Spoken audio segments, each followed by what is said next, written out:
சந்தன மரம் வந்து காடுகள்ல எண்ணற்ற மரங்கள் இருக்கு. ஆனா இது எல்லாத்துல விட ஓங்கி படர்ந்து வளர்ற மரம் வந்து சந்தன மரம். இது வந்து தன்னிச்சையா வளர்ந்து பசுமையை வந்து தருது. இவற்றில வந்து சந்தன மரமும் ஒன்று. இது வந்து அன்றைக்கும் இன்றைக்கும் வந்து ஒரு மதிப்பு வாய்ந்த ஒன்றாக கருதப்படுகிறது. இதனோட மனம் வந்து எல்லாத்தையும் மயக்கிவிடும். ஆனா இதன் மனத்திற்காகவே அதிக தரமுள்ளதாக இத வந்து விலை உயர்ந்ததா வந்து திகழ்கிறது. இது வந்து அடர்ந்த காடுகள்ல வந்து தானாகவே வளர்கிறது. இந்தியாவுல வந்து கர்நாடக மாநிலத்தில் அதிக அளவுல வந்து இது காணப்படுகிறது. அதிக மழையில்லாத மற்றும் 500 முதல் 90 மீட்டர் உயரம் வந்து இதுக்கு இருக்கு. சுமார் 8 மீட்டர் உயரம் வரை வளர்கிறது. கருப்பு நிற பட்டைய இந்த மரம் கொண்டிருக்கும். இது அருகில் வளரும் செடி கொடி மரங்கள் வேருடன் இணைந்து புல்லுருவியா வளர்கிறது. அப்ப வளர்ந்த மரத்துல ஆண்டு முழுவதும் பூ வந்து பூங்கொத்துகள் முதல்ல வைக்கோல் மாதிரிதான் இருக்கும். அந்த பூ பார்த்தோம்னா பின்பு ஊதா நிறமா மாறும். இது வந்து நவம்பர், டிசம்பர், பிப்ரவரி மாதங்கள்ல வந்து இதனோட கனி வந்து காணப்படும். சந்தன மர கட்டைகள் வந்து 18 தரங்களா வந்து தரம் பிரிக்கிறாங்க. இதன் தாவரவியல் பெயர் என்னன்னு கேட்டீங்கன்னா சண்டாலம் ஆல்பம் என்பதாகும். இது வந்து சண்டாலேசியா என்ற தாவர குடும்பத்தின் கீழே இது வருது.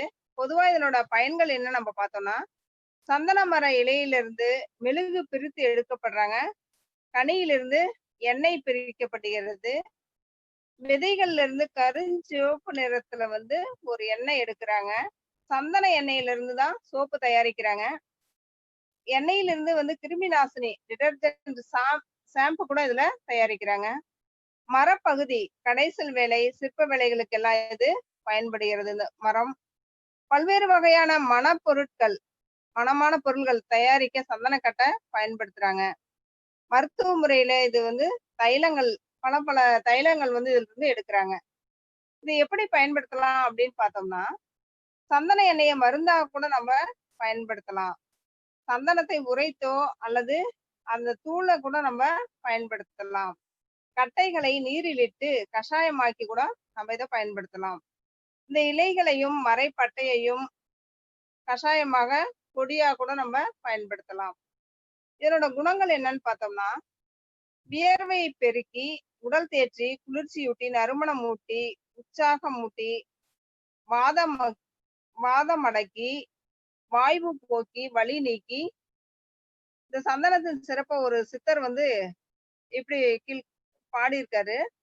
சந்து மலையரசனும் சந்தனமும் யாரமுமாம் கந்தமிகு சீதனமும் கைப்பிரதம் நந்தும் குருதி பித்தம் தாகம் கூர்வெப்பு மேகம் பருதிப்பட்ட நேரிருள் போல் பார் அப்படின்னு சொல்லி சித்தர் பாடியிருக்காரு. இதனோட மருத்துவ பயன்கள் என்னன்னு பார்த்தோம்னா, சந்தனக்கட்டையை உரைத்து தேமல் மேல பூசி வர்ற அந்த தேமல் வந்து மாறிடும், சரியாயிடும். பால்ல வந்து ஒரு சிட்டிகை அளவு சந்தனத்தூள் கலந்து குடிச்சிட்டு வந்தோம்னா உடல் சூடு வந்து தணியும். ரோஜா மலர் ஊறிய நீர்ல சந்தனத்தை உரைச்சு அதை பூசிட்டு வந்தோம்னா தலைவலி மாறும், அரிப்புகள் கூட மாறிடும். சிறிதளவு சந்தன எண்ணெய், கடுகு எண்ணெய் கலந்து முகப்பருல நம்ம போட்டுட்டு வந்தோம்னா முகப்பரு மாறும். சந்தனக்கட்டை ஊறி அந்த தண்ணீர்ல அதை நம்ம குடிச்சிட்டு வந்தோம்னா வயிற்று கோளாறுகள், உடல் சூடு எல்லாம் போயிடும். உடம்புல வந்து சந்தனத்தை நம்ம பூசிட்டு வந்தோம்னு வச்சுங்க, அரிப்பு, வேர்க்கரு இந்த மாதிரி எதுவுமே வராது. சந்தனம் வந்து உரைச்சி குழந்தைகளின் உடல்ல நம்ம பூசிட்டு வந்தோம்னா அவங்களுக்கு தோல் நோயே வராது. அந்த குழந்தைங்களுக்கு அந்த தோல் வந்து நல்லா மென்மையாக இருக்கும். நம்ம சந்தனக்கட்டையை வந்து இளநீர்ல உரைத்து அத அரிப்பு, புண் மேலாம் பூசிட்டு வந்தோம்னா அது சரியாயிடும்.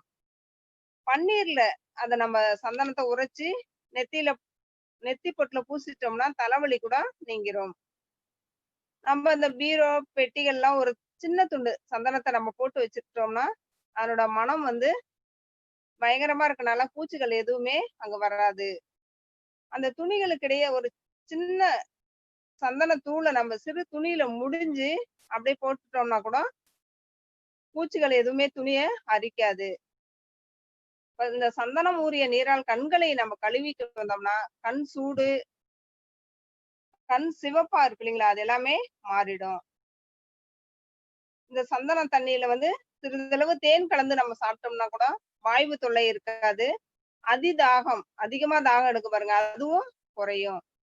இதனோட பட்டை வந்து குடிநீர் வயிற்று கோளாறுகள் இது எல்லாத்தையுமே பட்டையோட தண்ணீர் குடிச்சோம்னா எல்லாம் சரியாயிடும்.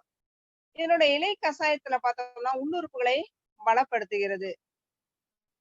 அப்ப இந்த சந்தன மரம் வந்து எத்தனை வேலைகளை, எத்தனை நன்மைகளை நமக்கு தருது பாத்தீங்களா?